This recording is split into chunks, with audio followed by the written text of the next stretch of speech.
Life in the grave, the reality no one talks about. Revised script right now, somewhere in the world. Someone is being lowered into the ground. The people standing around that grave, they're crying, they're holding each other, they're whispering, "She's at peace now," or "He's in a better place." But none of them know what's happening to that person at this exact moment, underneath the dirt, in the dark, alone. And here's the thing, neither do you. But the Prophet, peace be upon him, did, and he wept. Not because death was sad. He knew Jannah was real. He had seen what waited on the other side. He wept because of what happens between dying and getting there. The part no one talks about. The grave. The moment your soul leaves your body, something begins immediately. Angels descend. And which angels come to you? That is the first moment of truth, because there are two kinds, and you don't get to choose which ones show up. Your life already chose for you. If you live with God in your heart, not perfectly, but sincerely, angels of mercy arrive. They carry white silk from Jannah. They sit beside you, and they speak to your soul softly, the way you'd speak to someone you've been waiting a long time to meet. Come out, O good soul, to the forgiveness of Allah. And your soul leaves the body the way water pours from a vessel. Smooth, natural. Like it was always meant to happen exactly this way. But if you spent your life running from this moment, convincing yourself there was more time, always more time, different angels arrive. And when they call for your soul to come out, it refuses. It pulls back. It hides inside the body. And they drag it out.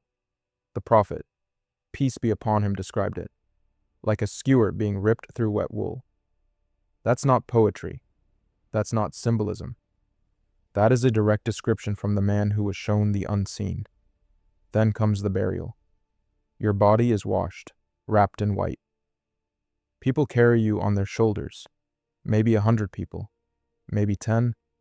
Maybe 2. It doesn't matter how many showed up for you in life. What matters is what comes next. They lower you in. They cover you with dirt. And then they leave. And you hear them leave. The Prophet, peace be upon him, said, "The dead person hears the sound of the sandals of his companions as they walk away. The footsteps get quieter and quieter. And then nothing, just you, and the dark, and what you brought with you. That is the moment Munkar and Nakir arrive. 2 angels, and they ask you 3 questions. Who is your Lord? What is your religion? Who is this man who was sent among you? 3 questions. A child could answer them. Except, you can't rehearse for this. You can't borrow someone else's answers. Because the answers don't come from your memory. They rise from something deeper, from whatever you actually built inside yourself over the course of your life. The person who prayed, who remembered, who lived like God was watching, they answer without hesitation. And a voice from the heavens responds, "My servant has spoken the truth." And then something happens to his grave that I want you to picture clearly. It expands, as far as the eye can see. Light pours in. He is shown his place in Jannah.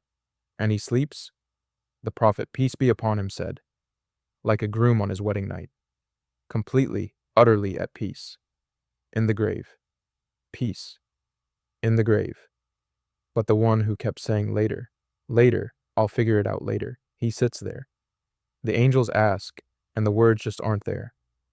Not because he forgot, but because you cannot speak what you never truly believed. He says, "Huh? I don't know." That's it. That's the hadith. Huh? Confusion, panic, emptiness where conviction should have been. And his grave closes in on him, the ribs of one side crushing into the other. And it does not stop. We walk around every single day knowing this is coming. We know. It lives somewhere in the back of our minds, quiet, ignored, buried under notifications and deadlines and the noise of everything that feels urgent right now, but won't matter the week after you're gone.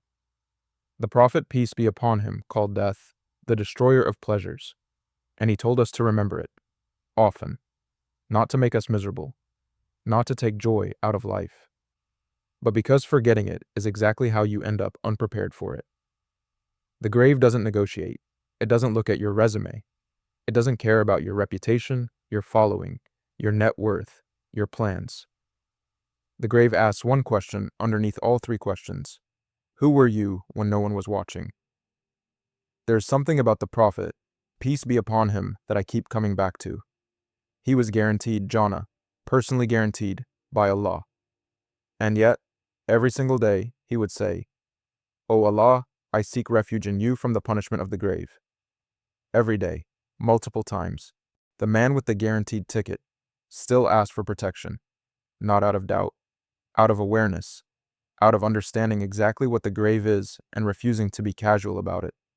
And the people around him, the companions, they absorbed that awareness. They carried it with them. It didn't crush them. It didn't make them anxious wrecks. It made them awake in a way most of us have never been. They smiled. They laughed. They fell in love, raised children, built things. But underneath all of it, they never forgot. And that remembrance made every prayer feel urgent, every good deed feel necessary, every moment feel like it counted. Because here's what the scholars tell us about the grave. The Barzakh, the barrier between this life and everything that comes after. It is happening right now, to people who sat exactly where you're sitting, who had plans for this weekend, who thought they had more time. And for some of them, right now, it is a garden, spacious, lit, peaceful, a preview of what's coming. And for others, right now, it is something else entirely. Both are real, both are happening. Simultaneously, right beneath our feet. The things that protect you there are not complicated.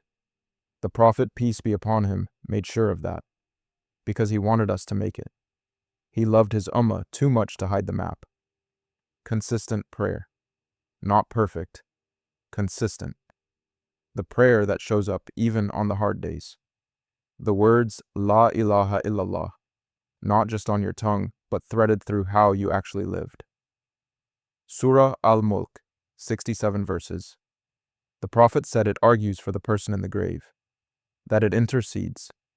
Read it before you sleep, tonight, dying with sincerity, dying with your face turned toward God, even if your life was messy, even if you stumbled, even if you're not who you wanted to be yet.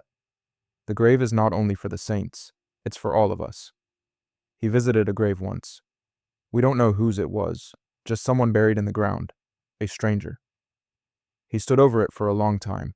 His companions waited behind him, quiet. And when he turned around, the man who had seen Jannah, the man who knew, his eyes were wet. And he said, prepare for this. Prepare well for this. Not, be afraid of this. Not, despair because of this.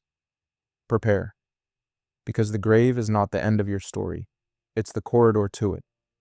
And how you walk into that corridor, at peace, with light, held by angels who have been waiting for you, or terrified, unprepared, alone in the dark.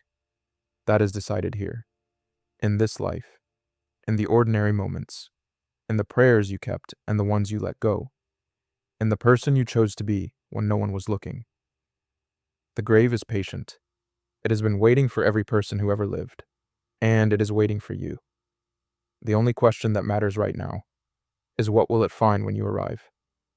If this moved you, pass it on. Someone in your life needs to hear this today. You made it to the end.